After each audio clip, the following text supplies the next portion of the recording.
Hello friends, welcome back to our YouTube channel hospital Pathshala. आज हम आप सबके बीच में एक और हॉस्पिटल से रिलेटेड, मेडिकल फील्ड से रिलेटेड टॉपिक लेकर प्रेजेंट हुए हैं, जिसका नाम है आईपीडी डिपार्टमेंट। आप लोग को विजुअल हो रहा होगा, आईपीडी डिपार्टमेंट इन हॉस्पिटल।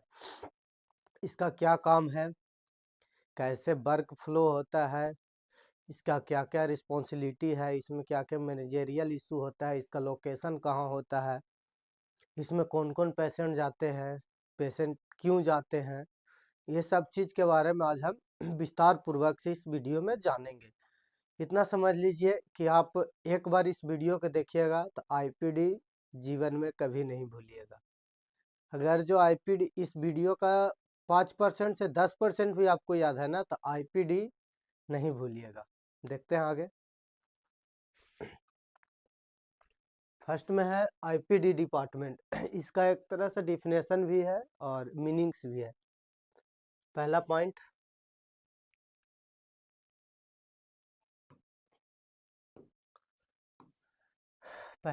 है IPD stand for inpatient department.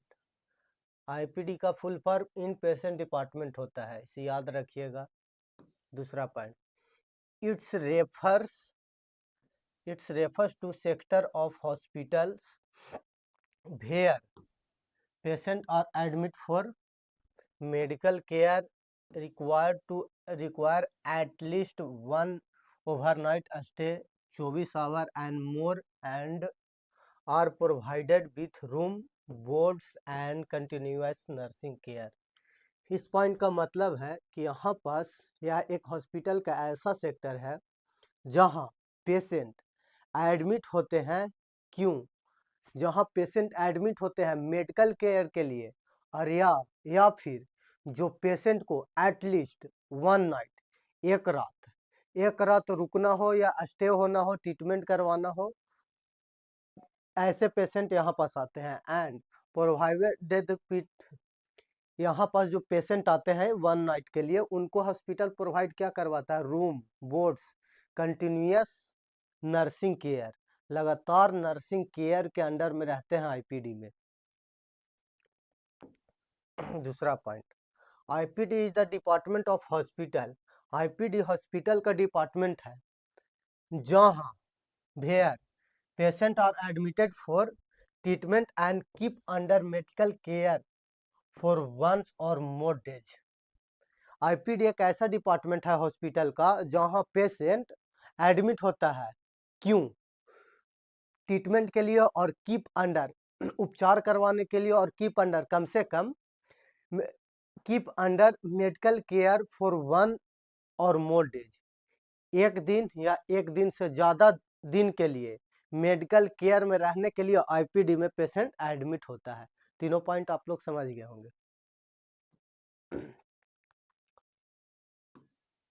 When are patient admit to IPD, patient IPD में क्यों एडमिट होते हैं, क्या क्या प्रॉब्लम रहेगा तब आईपीडी में आदमी या पेशेंट एडमिट होते हैं, ये जानेंगे। पहला पॉइंट है फॉर सर्जरी और ऑपरेशन। या तो किसी प्रकार का सर्जरी है, स्टोमक से रिलेटेड, हार्ट से रिलेटेड, ब्रेन से रिलेटेड सर्जरी या ऑपरेशन, दोनों में पेशेंट आईपीडी में एडमिट होते हैं। दूसरा पॉइंट, फॉर सीरियस इलनेस, या सीवियर कंडीशन में बीमार है या सीरियस इलनेस है, सीरियस बीमार है, तो आईपीडी में भर्ती होते हैं। आप लोग सुनोगे किसी का कि वो सीरियस बीमार हो गया है, तो वो आईपीडी में चला जाएगा।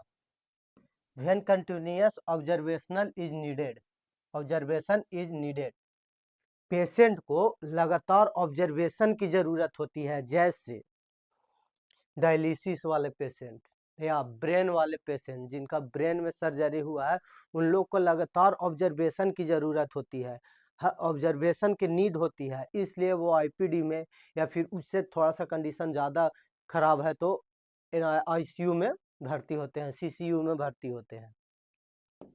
चौथा point, when oxygen drips, drip drip के मतलब सलाइन होता है, आसान भाषा में समझिए, जिसको हम लोग सलाइन बोलते हैं, सलाइन बॉटल चढ़ाता है, ड्रॉप बाय ड्रॉप वो होता है। और इंजेक्शन और रिक्वायर्ड्स, ऐसे पेशेंट एडमिट होते हैं जिनको ऑक्सीजन की ज़रूरत होती है, सलाइन की ज़रूरत होती है, या फिर इंजेक्शन की रिक्वायरमेंट होती है, रिक्वायर्ड इंजेक्शन की रिक्वायरमेंट होती है, रिक्वायर्ड होती है, वो पेशेंट आईपीडी में एडमिट होते हैं।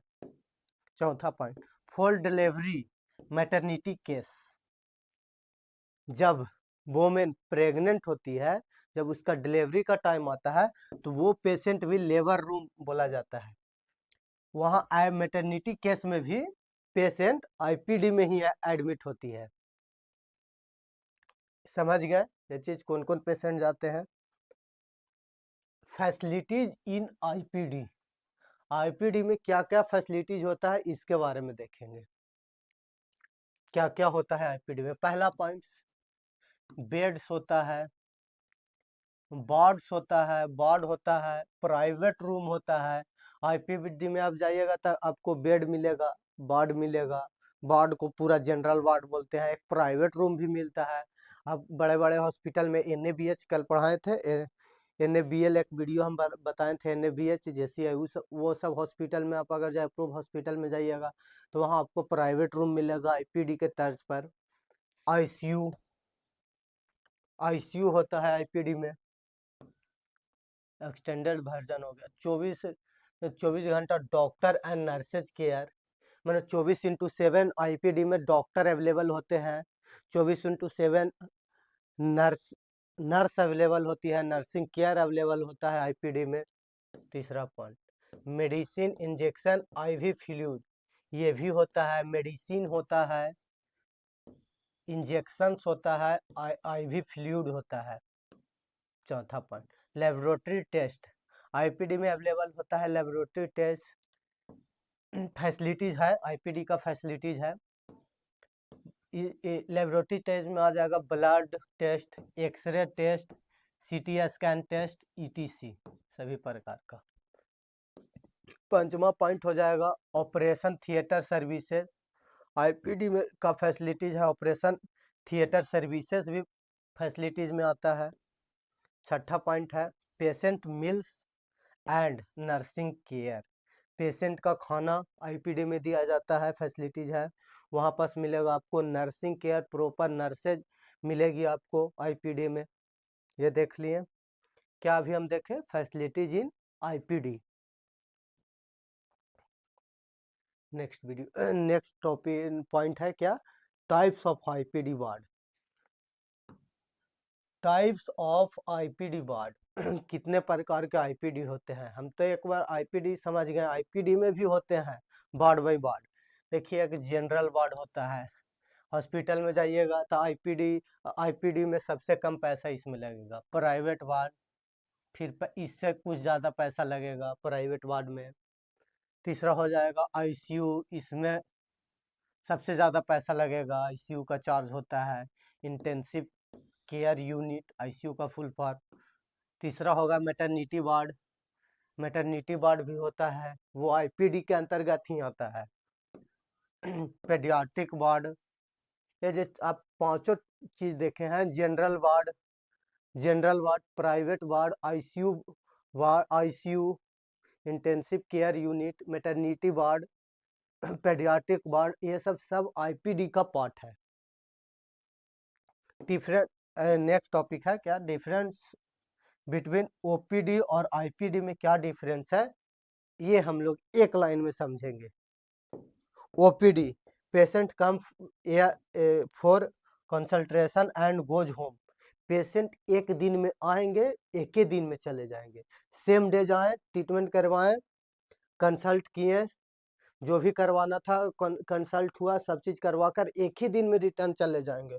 और आईपीडी में क्या होता है, पेशेंट आते हैं, patient is admit and stay in the hospital, patient आए और हॉस्पिटल में कुछ दिन रुके, 2 दिन 4 दिन, एटलीस्ट 1 डे रुकना ही पड़ता है, 1 नाइट रुकेंगे तो वो आईपीडी हो गया। और अगर जो ओपीडी में कोई पेशेंट आया है तो वो 1 दिन एक दिन या एक रात, एक दिन में रिटर्न टू होम हो जाते हैं। ये सिंपल सी थी ओपीडी और आईपीडी में डिफरेंस। अब हम देखेंगे function of IPD. Function of IPD, पहला point, admit and monitor patient. यहाँ पर फंक्शन है पेशेंट, अगर जो एडमिट पेशेंट को एडमिट करवाता है, मॉनिटर पेशेंट उसका लगातार मॉनिटर करेगा, पल्स, हार्ट बीट, बीपी, ये सब मॉनिटर, वाइटल पूरा करके रखेगा लगातार। हु नीडेड ओवरनाइट और प्रोलॉन्ग्ड केयर, ऐसा पेशेंट जिसको ओवरनाइट या लंबे समय तक नर्सिंग केयर या हेल्थ केयर, नर्सिंग केयर की जरूरत है, उस पेशेंट को एडमिट करवाता है और मॉनिटर करता है। एडमिट करता है और मॉनिटर करता है किसको? ऐसा पेशेंट जिसको एटलीस्ट 1 डे, ओवरनाइट या फिर लॉन्ग टाइम तक हॉस्पिटल केयर या ट्रीटमेंट या फिर मेडिकल केयर की जरूरत हो, उसको आईपीडी एडमिट और मॉनिटर करता है। दूसरा पॉइंट, प्रोवाइड्स एक्यूट ट्रीटमेंट, नाजुक उपचार प्रोवाइड करता है आईपीडी। क्या है एक्यूट ट्रीटमेंट में? मेडिकल, सर्जरी, सर्जिकल, मेडिकल और surgical and post operative care, यह प्रदान करता है IPD. Provide acute treatment and post operative care प्रदान करता है। तीसरा point, delivery continue nursing, deliver continuous nursing and allied health supports, physio dietitians. इसमें क्या है कि पेशेंट को अगर जो कोई आईपीडी से डिलीवर हो चुका है, कंटिन्यूअस नर्सिंग उसको सपोर्ट देता है, हेल्थ सपोर्ट प्रदान करता है। जैसे क्या आपको कौन कौन से एक्सरसाइजेज करनी है सर्जरी के बाद, क्या खाना है, नहीं खाना है, खिचड़ी खाना है, जो भी है, गीला ऐसा चीज खाना है जो लसलस हो, कुछ हार्ड भोजन नहीं करना है, हल्का भोजन करना है, ये चीज continuous nursing and allied health support के थ्रू दिया जाता है। Stabilise critical ill patient until transfer या सीपीयू, आईसीयू और डिस्चार्ज।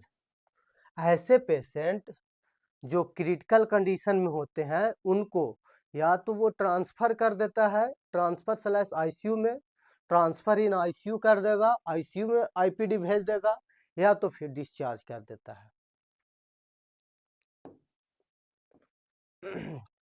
कोऑर्डिनेट डायग्नोस्टिक, कोऑर्डिनेट करता है diagnostic procedure and discharge planning. ये तीनों डिपार्टमेंट है। कोऑर्डिनेट आईपीडी का फंक्शन है कि ये पेशेंट से रिलेटेड डायग्नोस्टिक से कोऑर्डिनेट करके रहेगा, कोऑर्डिनेट करके रखेगा। फार्मेसी क्या बोलते हैं, लेबोरेटरी डिपार्टमेंट से, प्रोसीड्यूर डिपार्टमेंट से and planning discharge planning department से। जैसे हो गया इस पेशेंट रिकवर हो चुका है, अब इसका कल डिस्चार्ज है, तो ये क्या करेगा, आईपी जो बिलिंग करता है वहां पर इंफॉर्मेशन भेज देगा कि बेड नंबर इतना पेशेंट, यूएचआईडी इतना, इसका डिस्चार्ज फैमिली या डिस्चार्ज प्लान कर दीजिए। तो वो सब चीज बिल, ये वो जितना भी ड्यूज अमाउंट ये सब है, सब चीज एक फॉर्मेट में बिल बनाकर जनरेट करके दे देंगे। Location of IPD in hospital, location कहाँ होना चाहिए आईपीडी का हॉस्पिटल में, ये देखते हैं। पहला point, in the main hospital block, main hospital block में होना चाहिए, या ऑन अपर फ्लोर, जो टॉप फ्लोर होता है अपर फ्लोर, अपर फ्लोर पर डिडेक्टेड वार्ड फ्लोर, ये पर होना चाहिए। और आईसीयू जो होता है, आईपीडी होता है क्लोज टू, किसके क्लोज होना चाहिए, आईसीयू के क्लोज होना चाहिए, सीसीयू के क्लोज होना चाहिए, आईसीयू के क्लोज होना चाहिए। आईपीडी ये तीनों के क्लोज में होना चाहिए। आईसीयू के क्लोज में नियर बाय होना चाहिए, ज़्यादा दूरी नहीं दूर करना पड़े कि अगर जो पेशेंट को आईपीडी में से आईसीयू में शिफ्ट करना है तो पता चल रहा है कि बिल्डिंग 500 मीटर दूर है, तो ऐसा नहीं, बस ये आईपीडी हो गया, इधर आईसीयू हो गया, या फिर 1 मिनट या अगले फ्लोर पर आईसीयू हो गया, ऐसे रहता है। नियर और क्या होना चाहिए, ओटी के करीब होना चाहिए, ऑपरेशन थिएटर के करीब होना चाहिए, नर्सिंग स्टेशन के करीब होना चाहिए, डायग्नोस्टिक सर्विसेज लैब एक्सरे के करीब होना चाहिए, यहाँ तक एक्सेबल हो, इजिली एक्सेसेबल होना चाहिए, और क्या फार्मेसी के करीब होना चाहिए।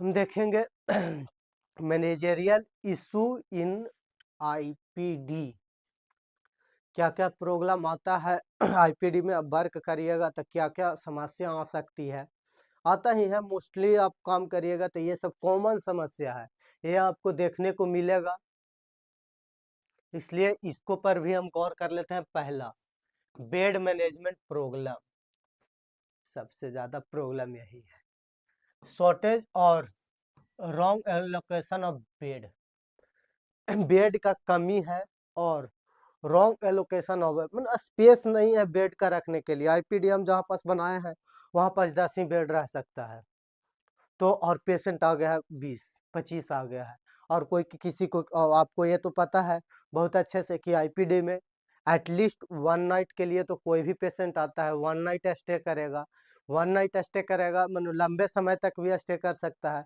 तो इससे क्या होता है कि शॉर्टेज ऑफ बेड होते हैं, शॉर्टेज और long allocation of bed, shortage of bed होते हैं, ये भी एक प्रकार की समस्या ही है। दूसरा number, staff shortage and duty management programme, देखिए स्टाफ शॉर्टेज और ड्यूटी मैनेजमेंट प्रोग्राम कैसे होता है, क्योंकि आईपीडी में 24/7 स्टाफ देना पड़ता है, एक स्टाफ को आप दीजिएगा 8 घंटा ड्यूटी करेगा, 12 घंटा ड्यूटी करेगा, अगर जो 4 से 5 स्टाफ दिए हुए हैं तो अगर जो 12 घंटा भी डे और नाइट भी शिफ्ट भी चल रहा है तो उसमें आपको कम से कम 4 स्टाफ दिए हुए हैं तो 8 स्टाफ की जरूरी है, उसमें भी क्या हुआ कि किसी का शादी में जाना है या फिर किसी का तबीयत खराब हो गया, बीमार हो गया, तो वो चीज़ स्टाफ का शॉर्टेज हुआ तो मैनेज नहीं हो पाता है, क्योंकि पेशेंट तो आईपीडी में है ही, और स्टाफ जब शॉर्ट हो जाएगा तो ड्यूटी मैनेजमेंट प्रॉब्लम, ड्यूटी में प्रॉब्लम आने लगता है।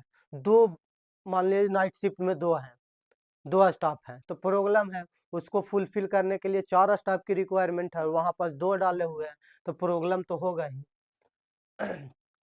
क्या लैक ऑफ नर्सेज, नर्स के लैकेज के कारण, डॉक्टर के लैक्स के कारण, और and improper duty roster, improper duty roster के कारण, जो अभी समझाएं तो वही चीज लिखा हुआ है।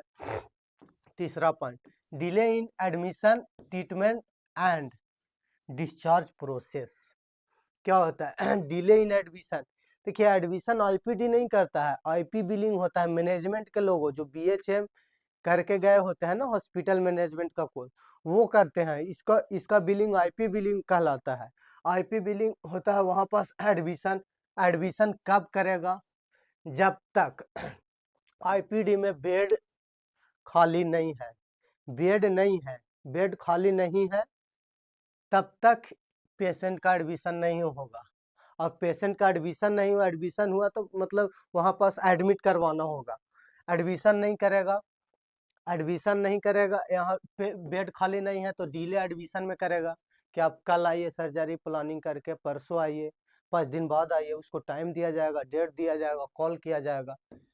ट्रीटमेंट, डिले इन ट्रीटमेंट, उपचार में अगर जो इसमें एडमिशन में डिले होगा तब जाहिर सी बात है एडमिशन अगर जो लेट से हुआ तो ट्रीटमेंट भी लेट से ही होगा।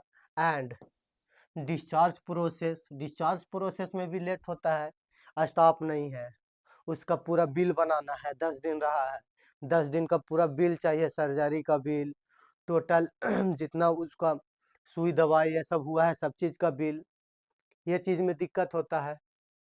चौथा point, poor patient flow management, poor patient flow management, over crowding and waiting problem, कि क्या होता है आईपीडी में है 100 बेड, पेशेंट आया हुआ एडमिशन के लिए, एडमिट के लिए 200 150 पेशेंट।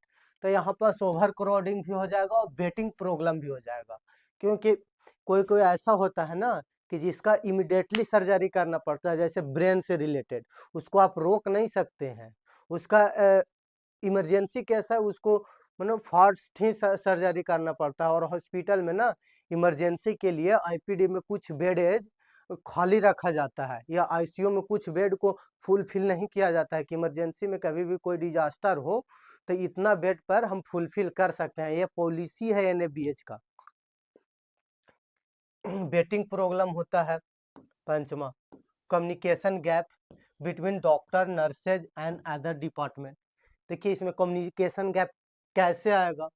डॉक्टर नर्स को बोला इस पेशेंट को 5 बजे एक इंजेक्शन लगाना है। कौन 5 बजे? इवनिंग या फिर मॉर्निंग? नर्स, डॉक्टर बोला इवनिंग में, नर्स लगा दी मॉर्निंग में।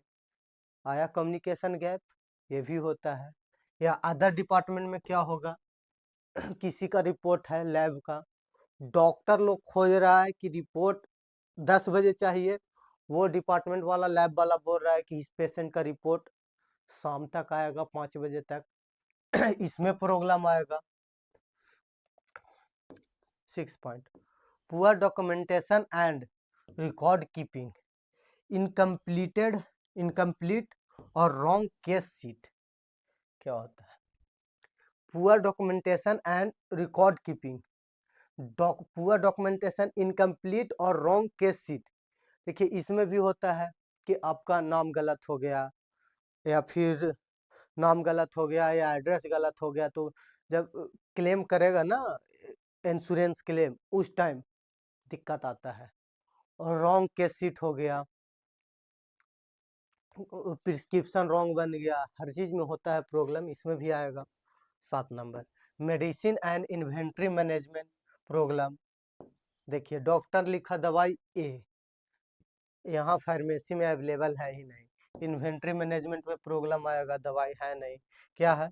शॉर्टेज और वेस्टेज ऑफ सप्लाई, शॉर्ट कर गया है सप्लाई ही नहीं आया है, 10 दिन बाद वेंडर देने के लिए बोल रहा है, तो इसमें प्रॉब्लम आएगा।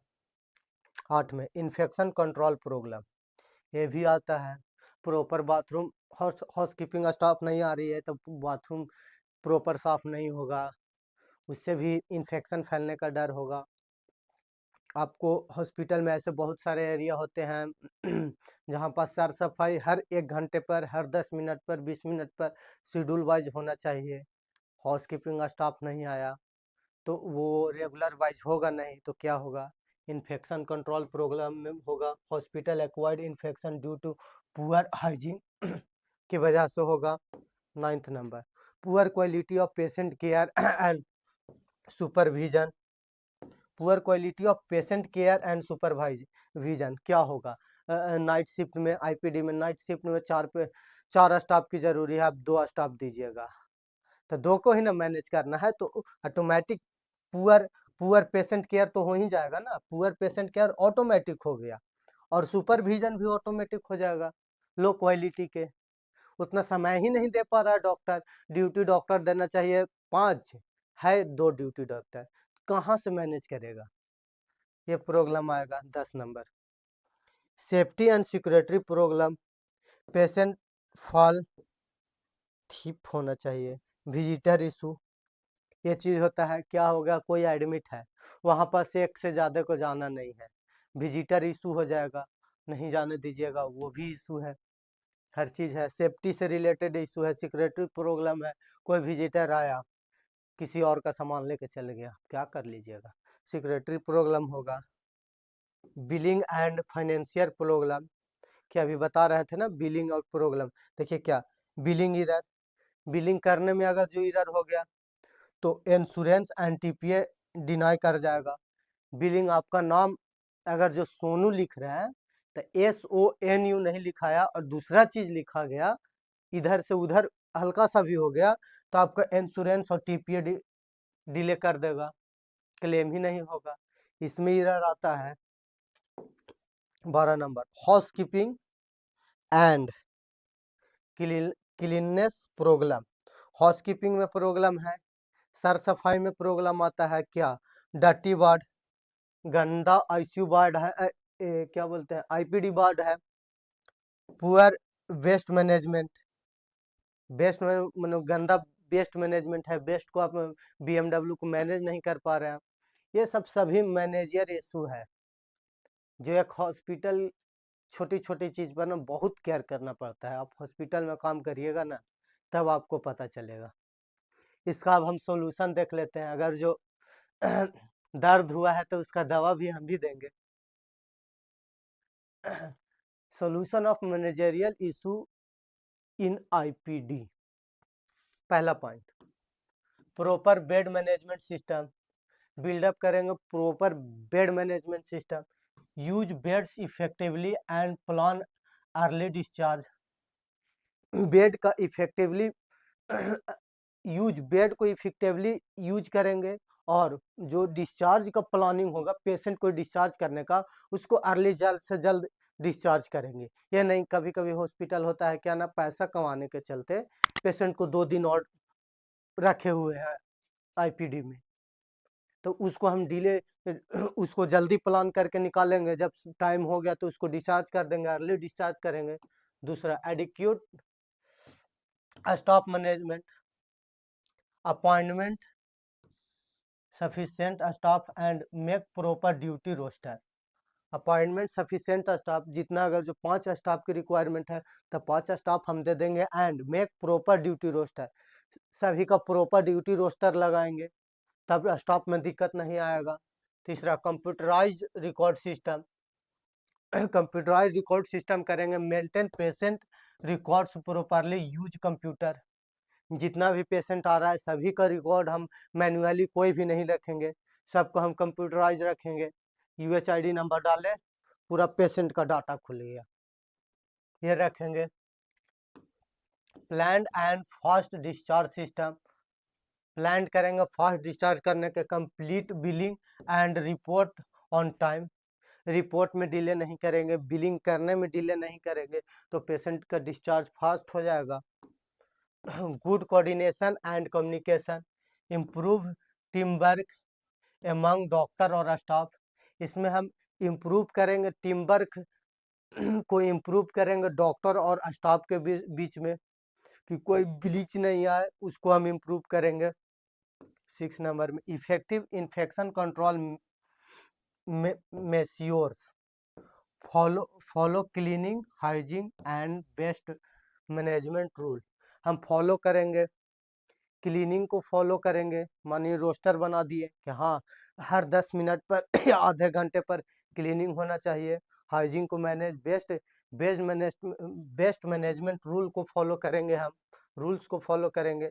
7 नंबर में, patient complaint and feedback system, patient का कंप्लेन और फीडबैक सिस्टम, ये क्या है, पेशेंट से हम अगर जो कोई चीज़ पर कंप्लेंट किया है पेशेंट कि आपका बाथरूम सही नहीं है या फिर आपका ये सिस्टम सही नहीं है, यहाँ पास वेटिंग ज़्यादा है, तो उस पर हम वर्क करेंगे। Setup help desk and grievance system, help desk को हम करेंगे वहाँ पर फीडबैक लेने के लिए, ग्रीवांस सिस्टम, दोनों सब चीज़ को हेल्प डेस्क को करेंगे, आपको क्या मदद चाहिए ये चीज़ के लिए। Proper inventory and store management, proper inventory को मैनेज करेंगे, स्टोर को मैनेज करेंगे कि जो भी सामान खत्म हो रहा है या फिर खत्म होने के कगार पर है, खत्म होने से पहले वो सामान का ऑर्डर देकर मंगाया जाए, फुलफिल किया जाए। Maintain stock and ensure timely supply of medicine, ये चीज़ हम इंश्योर करें कि टाइमली सप्लाई हो, कोई भी मेडिसिन खत्म होने वाला है उससे पहले वही मेडिसिन मेरे स्टॉक में आ जाना चाहिए, ये हम श्योर करेंगे। 9 number, regular monitoring and supervision, check work daily and solve problem quickly, कि रेगुलर मॉनिटर करेंगे हर चीज़ का और सुपरवाइज करेंगे क्या सही हो रहा है क्या नहीं हो रहा है। Check work daily and solve problem quickly, work को हम देखेंगे कि हर चीज़ यहाँ पर नहीं हो रहा है तो उस प्रॉब्लम को हम रिसेंट सोल्व करेंगे, ये सब करेंगे। ये हमारा हो गया अपना हॉस्पिटल पाठशाला का यूट्यूब चैनल, यह इंस्टाग्राम का चैनल हो गया। यहाँ पास आप जाकर दोनों का सब्सक्राइब या इसको फॉलो कर सकते हैं। और मैं ऐसा मानता हूँ कि आप लोग आईपीडी के बारे में नहीं भूलिएगा, और ओपीडी का भी वीडियो आप लोग देख चुके होंगे, इसलिए हम आप लोग से विदा लेना चाहेंगे इस वीडियो में, और नेक्स्ट वीडियो में आएंगे नेक्स्ट अप टू डेट के साथ। थैंक यू, धन्यवाद।